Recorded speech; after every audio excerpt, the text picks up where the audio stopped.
नमस्कार साथियों, स्वागत है आप सभी का आपकी अपनी पाठशाला पर। मैं हूं अंकित अवस्थी। देश की राजधानी से एक ऐसी खबर जिसने सभी देशवासियों का ध्यान अपनी ओर खींच लिया है कि प्रतिदिन यहां से 54 लोग लापता हो रहे हैं। 54 लोगों के मिसिंग होने की यह खबर जैसे ही बाहर आती है, अच्छा ये खबर बाहर आई है वो जो रिपोर्टेड है, और जो रिपोर्टेड नहीं है वो नंबर्स कितने होंगे उसके बारे में अभी तक कोई पता नहीं है। तो देश की राजधानी दिल्ली से अगर 54 लोग मिसिंग हो रहे हैं, 800 लोग 15 दिन के अंदर लापता हो जा रहे हैं, और वो भी साल की शुरुआत के 15 दिन, जो डेटा फिलहाल सरफेस हो रहा है वो डेटा 807 लोगों का है, जिनमें से औसतन मतलब जिनमें से 54 लोग औसत पर डे का निकल कर आता है। 509 लोग महिला और बच्चे हैं और 298 पुरुष हैं।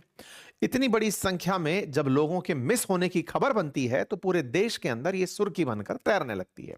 कारण तलाशे जाने शुरू होते हैं, सरकार से विपक्ष सवाल पूछना शुरू होता है, और संपूर्ण देशवासियों में देश की राजधानी को लेकर के, वैसे भी देश की राजधानी से तमाम प्रकार की चिंताएं, पॉल्यूशन की चिंताएं, भीड़ की चिंता, तमाम प्रकार की और अनियमितताओं की चिंताएं बनी रहती हैं। और उसमें लोगों के मिसिंग होने की जब जानकारी बाहर आए तो एक बार के लिए शहर के ऊपर एक सवाल खड़ा हो जाता है।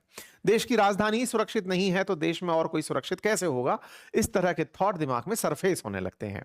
ये मिसिंग्स के बारे में जो खबर निकल कर आई, ये रिपोर्ट जनवरी 1 से लेकर 15 जनवरी के बीच की बताई जा रही है। कहा जा रहा है कि पुलिस के डेटा से न्यूज चैनल्स ने जो जानकारी निकाली वो हेडलाइन बनकर सबके सामने आई। महिला और लड़कियों की संख्या 509 इन 800 लोगों में से बताई गई और पुरुषों की संख्या 298 बताई गई। लेकिन यह भी बात यहां पर जानने की है कि यहां पर खोए हुए लोगों में से 235 लोगों को शुरुआती 15 दिनों में ही पुलिस के द्वारा ढूंढ लिया गया, और 572 लोग उनमें से अभी भी लापता बताए जा रहे हैं। ये वो नंबर है जो मिसिंग पर्सनल्स के हैं, जिनमें महिला, बच्चे, पुरुष, माइनर्स, अडल्ट्स, ट्रेस्ड और अनट्रेस्ड, इतने मिल गए और इतने अभी भी नहीं मिले हैं।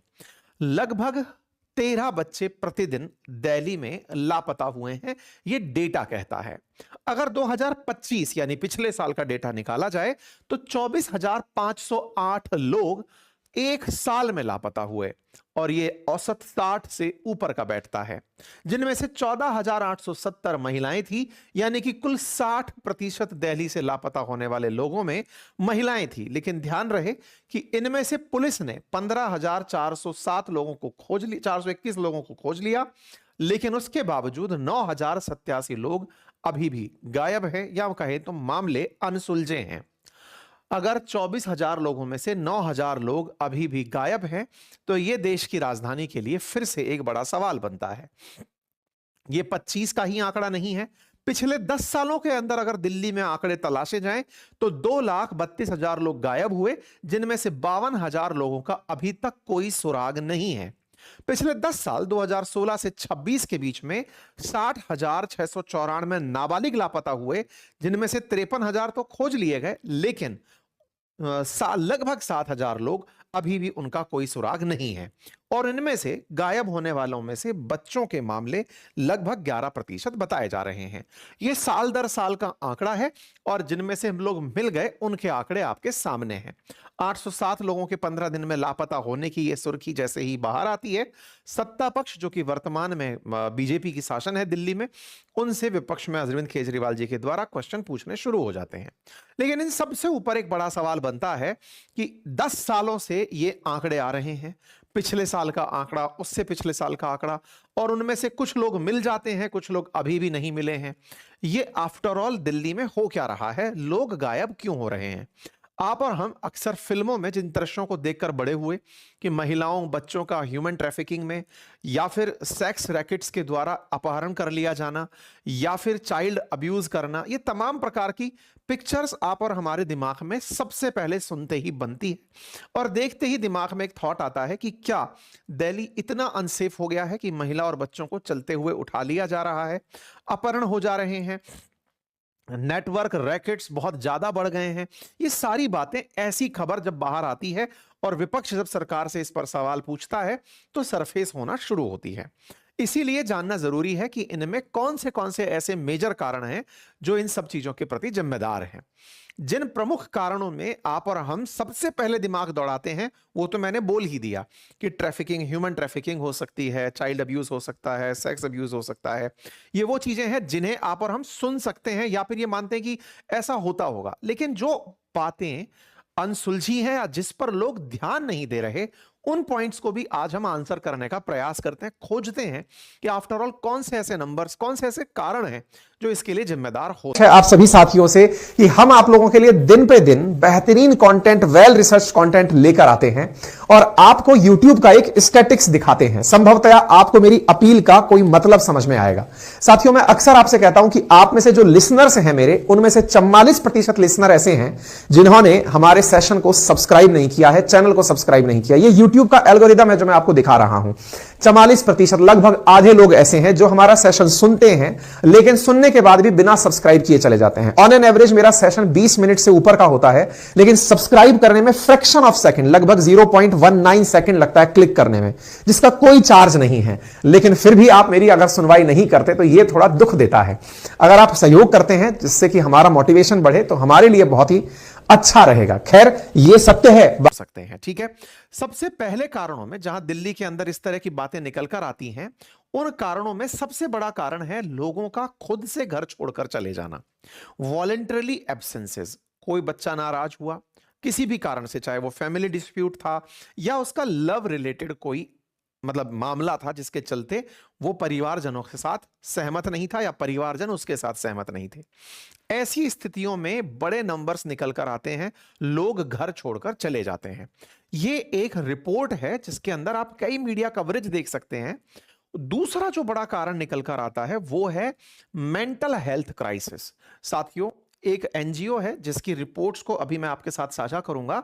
दिल्ली के अंदर जो रिलेशनशिप से संबंधित इश्यूज हैं, जिसके चलते एंजाइटी बहुत ज्यादा डोमिनेट कर रही है 26 साल से 40 साल के लोगों के बीच में, ये एक ऐसा विषय है जो कि लगभग अनआंसर्ड है। लोग ये मानकर चलते हैं कि इस एज में होने वाला एक कॉमन बिहेवियर है। लड़के लड़कियों के बीच के व्यवहार, पुरुष महिलाओं के बीच के जो व्यवहार हैं, उनमें रिलेशनशिप इश्यूज रहेंगे ही। उन्हें कोई शुरुआती प्यार कह देता है, इन्फेक्चुएशन कह देता है, मिड लाइफ क्राइसिस कह देता है। उस वजह से लोगों के जीवन में आ रहे जो मेंटल इश्यूज हैं, वो एक Birla educational trust, Aditya Birla education trust का एक सर्वे था जो कि एम्पावर द्वारा कंडक्ट कराया गया था, जिसमें से पता चला था कि उनके कॉल सेंटर पर जो उन्होंने पिछले 8 साल से स्थापित कर रखा है मेंटल हेल्थ के लिए, दिल्ली के अंदर वहां 27% जो कॉलर हैं उनमें से लगभग 26% एंजाइटी के कॉलर उनके पास निकल कर आते हैं, जिनकी उम्र 26 से 40 साल के बीच में बताई गई है। और उसमें से 41% कॉलर पुरुष हैं और 51% पुरुष महिलाएं कॉलर के अंदर शामिल हैं। और वो मैक्सिमम समय पर ये जो रिलेशनशिप या फिर अपने साथ जो एंजाइटी इश्यूज हैं उनके बारे में बात और हेल्प लेना चाह रहे होते हैं। मेंटल इलनेस फिलहाल यूथ के अंदर एक बड़ा परेशानी बनकर आ रहा है, जिसके चलते वो अपने घर, परिवार, वर्क प्लेस, यार, दोस्त, मित्रजन, इनको छोड़कर गायब होने की टेंडेंसी अपना रहे हैं। ट्रैफिकिंग और एक्सप्लॉयटेशन को हम इग्नोर नहीं कर सकते, ये बड़े कारणों में है जिसके चलते लोगों को उठा लिया जाता है। ऐसी बहुत सी सुर्खियां बनती हैं, लेकिन कभी मेंटल हेल्थ, परिवार की क्राइसिस ये सुर्खी नहीं बन पाते, क्योंकि लोग इन्हें रिपोर्ट ही नहीं करते या रिपोर्ट करने वाले लोगों को सीरियसली नहीं लिया जाता। कहा जाता है कि प्रेम प्रसंग के चलते चला गया होगा, आ जाएगा। लेकिन हां, जब मामला ट्रैफिकिंग से जुड़ा हो तो अपराध की श्रेणी में शामिल होता है और अपराध सुर्खियां बनता है। और इसी के चलते आप 4 साल 2024 की खबर देखें, शायद इस साल की शुरुआत 2026 की खबर देखें, ऐसे बहुत से मामले बाहर आए जिनमें ह्यूमन ट्रैफिकिंग और ऑर्गन ट्रैफिकिंग के लिए सुर्खियां बाहर आई थी। कई ऐसे मामले बाहर निकल कर आए जिसमें से किडनी गैंग सक्रिय थी, जो किडनी निकाल ले रही थी, किडनी ट्रैफिकिंग कर रही थी, गरीब लोगों को पैसे का लालच देकर, क्योंकि शरीर में 2 किडनी है, 1 किडनी दे दो। ऑर्गन ट्रांसफर लिस्ट में किसी को ऑर्गन नहीं मिल पा रहा है तो वो पैसे के दम पर गरीबों से किडनी खरीद ले रहा है। और किडनियां नहीं मिल रही हैं तो ऐसी गैंग सक्रिय हैं जो गरीब लोगों को लालच देकर के उनकी किडनी निकाल ले रही हैं और वो लोग फिर तबीयत खराब होने की वजह से मर गए हैं। इस तरह के गैंग्स की भी तस्वीरें और न्यूज आपके सामने रिपोर्ट की जाती रही हैं और भारत जो है वो काफी ज्यादा किडनी के लिए सक्रिय रूप से इंटरनेशनली रिकॉग्नाइज हुआ है। यहां पर कैश फॉर किडनी जैसे स्कैम तक बाहर रिपोर्ट किए गए हैं। डेटा बताता है ग्लोबल फाइनेंशियल इंटीग्रिटी के अनुसार कि 10% से ज्यादा जो किडनी ट्रांसप्लांट हैं वो अवैध ढंग से हो रहे हैं। इसका मतलब 10% किडनी इधर उधर से मैनेज की जा रही हैं। और चूंकि ये दोनों मतलब किडनियों के अंदर ट्रांसप्लांट आसान इसलिए है क्योंकि जिसकी किडनी खराब हुई है वो दूसरी किडनी जब किसी से मांग रहा है तो जान नहीं मांग रहा है। दो किडनियां हैं, एक मांग ली, ये सोच करके उसको किडनी मांगने के लिए उत्साहित किया जाता है कि भाई दो हैं, तुम्हारा एक से भी काम चल जाएगा, एक किडनी दे दो। ऐसा करके सामने वाले को बरगलाया जाता है और इस तरह से इस देश के अंदर किडनी को रिसीव करने के लिए फॉरेन से भी लोग आ रहे हैं, विदेश से भी लोग आ रहे हैं। पता चलता है कि अलग अलग रेट्स पर किडनी बिक रही हैं, 40-40 लाख रुपए तक किडनी के भाव चल रहे हैं। और ऐसा बकायदा हॉस्पिटल्स की मिलीभगत से, डॉक्टर्स की मिलीभगत से रिपोर्ट किया जाता रहा है। कहा जाता है कि कुछ मेकशिफ्ट हॉस्पिटल्स होते हैं जहां पर किडनी को पहले निकाला जाता है और फिर वहां पर ट्रांसप्लांट किया जाता है। यह अपने आप में एक बड़ा रिस्की मामला हो सकता है। रेडीमेड टाइप जैसे कुंभ के अंदर हॉस्पिटल्स बनाए जाते हैं वैसे हॉस्पिटल्स का उपयोग इनमें किया जाता रहा है। खैर, यह केवल एक विषय नहीं है, ऐसे बहुत से विषय हैं। किडनी तो मैंने एक उदाहरण में आपको बताया, साथ ही साथ में साथियों अर्बन माइग्रेशनल, सीजनल मूवमेंट और इनफॉर्मल वर्क भी दिल्ली में मूवमेंट का एक बड़ा रीजन बनता है। दिल्ली में आए दिन जो पॉल्यूशन की बातें आप सुनते हैं, अभी थोड़े दिन पहले गर्मी के कारण परेशानी थी, उसके बाद में बारिश के कारण परेशानी थी और अब फॉग के कारण परेशानी है, प्रदूषण के कारण परेशानी है। तो बहुत सारे लोग काम की तलाश में भी दिल्ली छोड़कर चले जाते हैं। अब अमीरों में हालांकि उनकी रिपोर्टिंग इस बात पर नहीं होगी कि वो मिस हो गए, लेकिन हाँ उनमें एक पैटर्न बन गया है कि वो सर्दियों के समय किसी दूसरे प्लेस पर जाकर काम करना प्रेफर करते हैं कि दिल्ली को अब हम सैटेलाइट तरीके से कनेक्ट करके रख लेंगे। ये सारी चीजें और लोगों में भी माइग्रेशन के तरीके में देखी जा सकती है। और ऐसे लोग जब गायब होते हैं, कई बार परिवार से जिनका कनेक्ट बहुत अच्छा नहीं है वो शहर छोड़कर निकल गए और उनकी रिपोर्ट्स नहीं की जा सकती। साथ ही साथ एडमिनिस्ट्रेशन के अंदर भी अब सक्रियता बहुत बड़ी है। जैसे कोर्ट का पुलिस को आदेश है कि आप 24 घंटे का इंतजार मत करिए कि 24 घंटे बाद रिपोर्ट करेंगे, बच्चा खोया होगा तो आ जाएगा। शुरुआती 24 घंटे भी तो बहुत इंपॉर्टेंट हो सकता है। कोई रैंसम मांगने के लिए कॉल करे, हो सकता है किसी का अपहरण हो, 24 घंटे में वो लेके फरार हो जाए। पुलिस को तत्परता से काम करने के लिए कोर्ट का आदेश है। ऐसे में हर बात, जैसे ही बच्चा घर पे नहीं आया टाइम से, दोस्तों के पास पूछा नहीं मिला, रास्ते में फोन किया फोन नहीं उठा रहा, परिवारजनों को घंटे 2 घंटे में दिक्कत हुई, चिंता हुई और उन्होंने पुलिस को फोन टिका दिया। ऐसे केसेस भी दिल्ली में अति सक्रियता के कारण काफी बढ़ रहे हैं, क्योंकि कोर्ट का भी मानना है और पुलिस का भी मानना है कि सक्रियता में 24 घंटे बहुत अहम होते हैं। इसी वजह से जो लोग गायब होते हैं उनके बड़े नंबर्स में फिर ढूंढ के या फिर कहे तो मिल जाने की बातें भी आती हैं। और कोर्ट में अगर आप ये बात प्रूव करने में कामयाब हो कि आपका जो परिवारजन है वो किसी के द्वारा बंधक बना लिया गया है, तो आप हैबियस कॉर्पस रिट के माध्यम से भी उसकी जानकारी जुटा सकते हैं। तो कोर्ट की भी अब इस मामले में लेकर के बहुत सक्रियता रही है कि कोई भी ऐसा मामला जिसमें आपको लगे कि किसी व्यक्ति को किसी तरह से गायब कर दिया गया है, उसे रिपोर्ट किया जाए। हालांकि पुलिस इसके ऊपर ऑपरेशन मिलाप चलाती रही है, जिसमें वो परिवारजनों को बच्चों से या भी जो परिवारजन हैं उनसे मिलाने के तमाम प्रयास रहे हैं। जैसे इसी मतलब महीने की शुरुआत में 75 मिसिंग पर्सनल्स को उनके परिवारजनों से पुलिस के द्वारा मिलाया गया है। Department of women and child development ने बकायदा मिसिंग चिल्ड्रन के लिए एक इंफॉर्मेशन सेंटर बनाया हुआ है और पुलिस ने एक जोनल इंटीग्रेटेड पुलिस नेटवर्क जिपनेट तैयार किया हुआ है, जहां पर मिसिंग पर्सनल्स की रिपोर्ट की जा सकती है, जहां पर तमाम आसपास के जितने भी पुलिस के सेंटर्स हैं उन्हें एक ही जगह पर कोऑर्डिनेटेड तरीके से सूचना प्रेषित कर दी जाती है मिसिंग पर्सनल्स की। पुलिस अपने स्तर पर तमाम प्रयास कर रही है, लेकिन आप सबको भी जागरूक रहने की आवश्यकता है।